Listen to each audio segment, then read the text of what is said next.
નમસ્કાર વિદ્યાર્થી મિત્રો, એજ્યુકેશન જ્ઞાનજી ચેનલમાં આપનું હાર્દિક સ્વાગત છે। તો વિદ્યાર્થી મિત્રો, અત્યારે હાલમાં એક ખૂબ જ મહત્વપૂર્ણ માહિતી આવી ગઈ છે।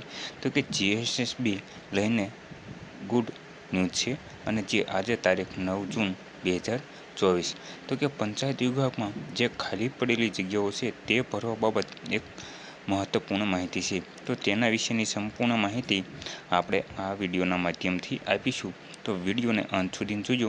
અને વિદ્યાર્થી મિત્રો, જો અમારી ચેનલ ઉપર નવા હોય અને એજ્યુકેશનના લગતી તમામ માહિતીને અપડેટ મેળવવા માગતો હોય તો અમારી ચેનલ એજ્યુકેશન જ્ઞાનજી ચેનલને સબસ્ક્રાઈબ જરૂરથી કરજો।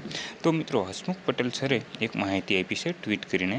તો કે પંચાયત પસંદગી મંડળ દ્વારા ભરતી કરવામાં આવેલ જગ્યાઓ સામે ખાલી પડેલી જગ્યાઓની વિગતો જિલ્લાઓ પાસેથી મંગાવવામાં આવી છે, અને તે મળી ગયા બાદ તે જગ્યાઓ પર ભરવાની કાર્યવાહી મંડળ દ્વારા કરવામાં આવશે। એટલે કે ટૂંક જ સમયમાં પંચાયત વિભાગમાં ભરતી આવવાની શક્યતા રહી છે।